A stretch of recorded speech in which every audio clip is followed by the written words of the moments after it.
And from the national headquarters of RT America in our nation's capital, hello again, everybody. I'm Rick Sanchez. Here's the news that nobody else wants to tell you, so I'm just going to go ahead and say it, all right? We're losing the war in Afghanistan. There, you heard it. Losing the war in Afghanistan in a horrible way. And there's no better proof than what appears to have just taken place over the weekend. See, in war, there's their side and then there's our side, right? Their side in Afghanistan is the Taliban. We kind of know that, right? Our side is the Afghan Security Forces that we have trained and propped up to fight, right? Well, according to Reuters, an entire company of our Afghan Security Forces were wiped out last night. Wiped out. The death toll in this sudden attack by the Taliban may be as high as 126. 126 death toll, according to an official who described the scene of the firefight and the explosion at the military training center where this attack occurred. This is a decimating attack, which is not the type of news that we want to hear about a war that our country has now been fighting for 17 years. What's worse is that it's not an isolated incident. Here's RT contributor Sultan Faizi. He's reporting from Kabul about the other recent Taliban attacks. This was one of the other bloodiest attacks. That last week we had a similar attack in Kabul that many people were killed, but still we also had a lack of access to the information. Again, the similar case. But what is very visual and obvious, that is Taliban have carried out two deadly attacks in the past 2 weeks. However, Wardak witnessed another major attack back in late November in 2018, which was the police recruitment center, and many people were killed. It's sad to hear that the Taliban is as strong as it is, but that's what we're hearing in all the reports that are coming out of Afghanistan. Now, President Trump announced recently, you know, we reported it here on this show, that we are going to be pulling our troops out of Afghanistan, but there's no specific plan, there's no pullout date to go along with that announcement, which usually means, there's some analysis here, that hawks inside the Trump administration could decide that that pullout just ain't going to happen. They're just not going to let it happen. And why would they do that? Well, it's because of something you will never hear about on some of the other networks, right? You see, while we may be losing the war and many on our side are getting killed, like those 126, according to that report, our side is still making money, a lot of money. And by our side, I mean military contractors, most of which are very connected to some of Mr. Trump's foreign policy advisors. Oh, and they also give millions and millions of dollars in political donations to the men and women who represent you and me in Congress. So they kind of have both bases covered, right? This is the news with Rick Sanchez, where we focus on Afghanistan while most others don't, because we really do believe that it is time to do real news again.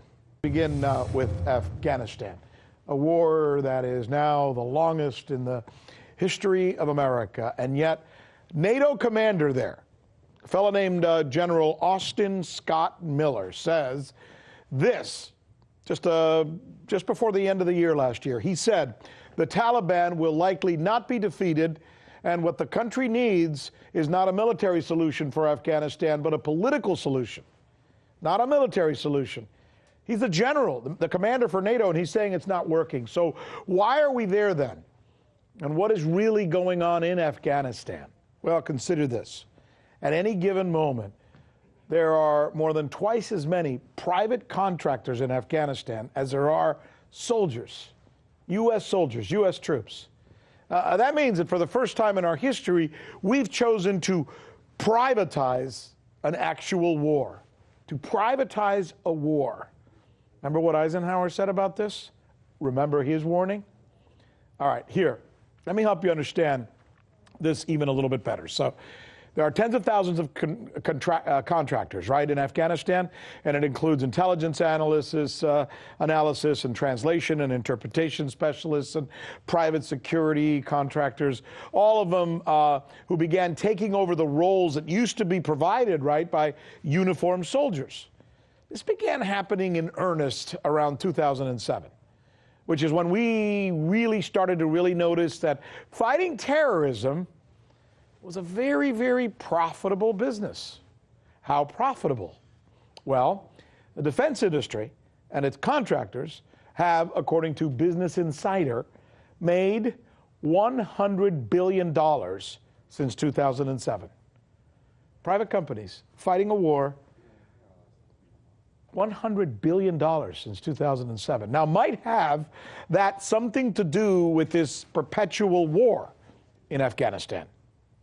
David Swanson, he's a journalist, an author, and he is an activist, and he is good enough to join us now to share his insight into this conversation. You know, I was kind of just doing my own little cursory review today, and I came up with the fact that in Afghanistan, civilian deaths are up. The poverty level for Afghans is up since we took over. The government that we put in charge is seen as puppets. The Taliban is strong, or as strong as ever this last year. Military contractors over there are said to be kind of fat and happy while eating, quote, lobster and steak.